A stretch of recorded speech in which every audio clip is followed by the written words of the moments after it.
Saludos cordiales. Mi nombre es Karen Tamara Torres Medina. Pertenezco al paralelo práctico 120 de electricidad básica. A continuación, se realiza la práctica número 2 con el tema Análisis de circuitos en corriente directa y mediciones de voltajes y corrientes. En nuestra práctica número 2 nos presentan un circuito, en donde nos pide que simulemos el circuito de la figura que se nos muestra en MATLAB. Podemos observar que tiene 5 resistencias. Además, nos pide que coloquemos una fuente de 15 voltios entre los terminales de A0 y obtener las siguientes condiciones utilizando el medidor de voltaje, para encontrar los voltajes entre los puntos mencionados, y también las corrientes, tanto A, B y C. Y por último, realizar los cálculos pertinentes para corroborar las simulaciones. No se había utilizado previamente el programa de MATLAB, por lo que seremos muy detallados en esta presentación. Ejecutamos el comando de Simulink, se nos mostrará una nueva ventana, en donde escogeremos el modelo en blanco. Se nos abrirá una nueva ventana. Escogemos librería y luego nos dirigimos a Simscape, Foundation Library, Electrical Elements, en donde escogeremos nuestro resistor. Escribimos el valor de la resistencia. Como tenemos 5 resistencias, los correspondientes valores serán de 270, de 220, de 120, otra de 220 y de 15.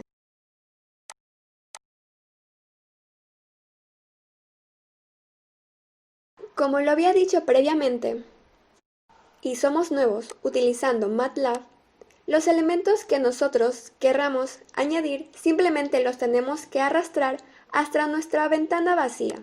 Para agregar otros elementos, nos dirigimos a Simscape, Foundation Library, Electrical Source y encontraremos para agregar el voltaje de corriente directa y también el terminal de tierra. De igual forma, si queremos cambiar la dirección de estas resistencias, simplemente seleccionamos el elemento que queremos cambiar su dirección y aplastamos Control más R. Con esto se pondrá vertical u horizontal. Con lo que respecta a las uniones, simplemente tenemos que tocar el punto, sea negativo o positivo, hasta el otro punto que queramos unir. Nos dirigimos a sensores eléctricos y añadimos nuestro sensor de corriente y el sensor de voltaje. Además, para que nuestro circuito en MATLAB se ejecute, debemos agregar 2 utilidades: Solver Configuration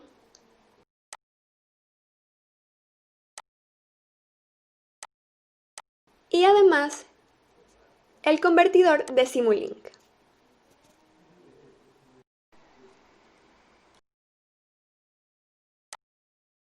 Y el último recurso necesario es Display, donde nos dirigimos a la ventana de Simulink y elegimos la pestaña de Sinks y encontraremos que será la pantalla por donde se nos muestra el valor, sea tanto de corriente o de voltaje.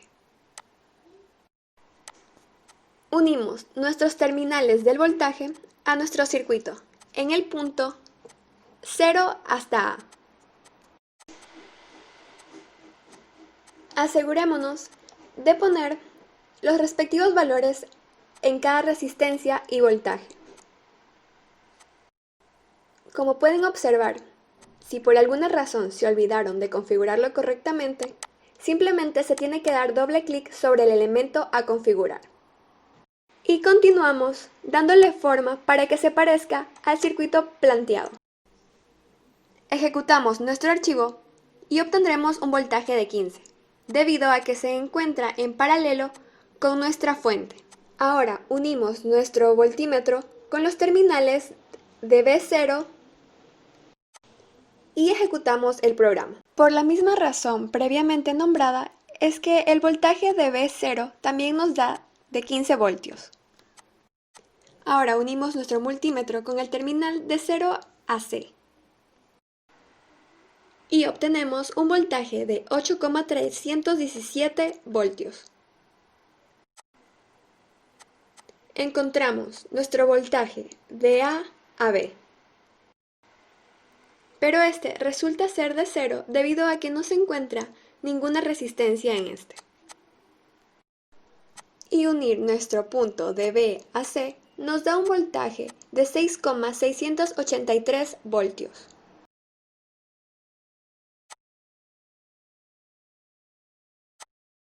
En donde en los puntos de A a C tendrá este mismo voltaje debido a que la resistencia de A a B fue 0. Ahora procedemos a encontrar las respectivas corrientes del circuito. Tomamos nuestro amperímetro y unimos las correspondientes salidas.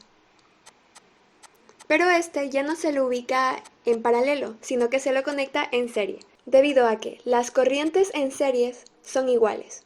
Nuestra corriente A toma un valor de 0.2057 amperios.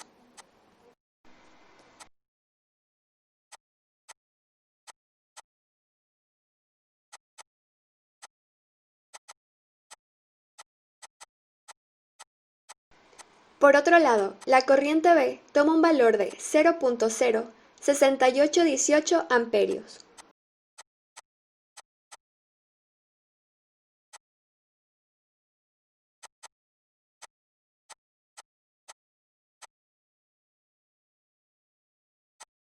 Y por último, la corriente C toma un valor de menos 0.02475 amperios, es decir, la corriente circula para el lado contrario.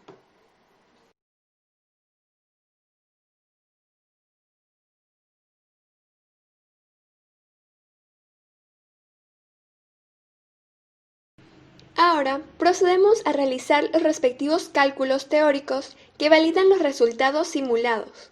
Entonces, retornamos al problema y tenemos nuestro circuito completo en donde lo resolveremos por mallas y por leyes de voltaje de Kirchhoff. Definimos nuestra primer corriente en la primera malla, corriente 2 en la segunda, corriente 3 en la tercera y la corriente 4 en la cuarta malla. Estas corrientes solo son representativas. Procedemos a realizar el respectivo planteamiento de las ecuaciones. Por lo tanto, en nuestra primera malla tenemos un voltaje de 15 y una resistencia de 220 con corriente I1, a la que contrariamente se le resta la corriente I2 que circula por este resistor. En la segunda malla, por ejemplo, no tenemos voltaje, por eso es 0. Y las resistencias que tenemos, ambas son de 220, por lo tanto es 440 circulando con una corriente 2. Y se le resta las corrientes contrarias que circulan por estos mismos resistores. Es decir, menos 220 de la corriente 1 y menos 220 de la corriente 3. Así sucesivamente se irá planteando las ecuaciones de estas mallas. Procedemos a realizar este sistema por Gauss-Jordan, en donde encontramos los valores de las corrientes representativas de I1, I2, I3 y 4, con el valor de I1 de 0,206 amperios, de I2 con 0,137 amperios, de I3 con 0,069 amperios y por último I4 con 0,025 amperios. Ahora sí, con nuestras corrientes representativas encontraremos el valor que nos pide el problema, de la corriente A, B y C.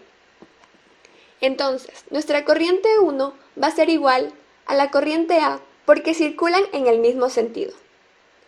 Nuestra corriente B va a ser igual a la corriente 2 menos 3, debido a que estas son contrarias y ambas pasan por el mismo punto. Y nuestra corriente C, que va a ser igual a menos la corriente I4 debido a que circulan en diferentes direcciones. Por ejemplo, lo podemos notar aquí, que nuestra corriente 4 circula hacia la derecha, mientras que la corriente C va hacia la izquierda. Y al final encontramos los voltajes en cada uno de los puntos. Para esto, aplicamos ley de Ohm. El voltaje que circula de A al punto 0 es la corriente 1 menos la corriente 2 por la resistencia de esta rama, que es de 220, lo que nos da un voltaje de 15,18 voltios. Mientras que en el punto A al B va a ser igual a 0 voltios, debido a que no hay ninguna resistencia. Lo que respecta a nuestro voltaje de B a C, es la resta de la corriente de I3 menos I4 por 150, que es la resistencia de esta rama. Y así sucesivamente con cada uno de nuestros valores. Por lo tanto, el voltaje de B0 es igual a 14,96 voltios, el voltaje de AC y el voltaje de BC es igual a 660 voltios debido a que no se encuentra resistencia en este parámetro. Y es como si fuera el mismo voltaje en ambas. Y por último, el voltaje B0, que es igual a 8,28 voltios, porque solo circula la corriente I3 por esta y la de 120. Verificamos nuestros datos con las simulaciones previamente realizadas. Es decir, las simulaciones y los cálculos se han realizado con éxito. Hasta la próxima.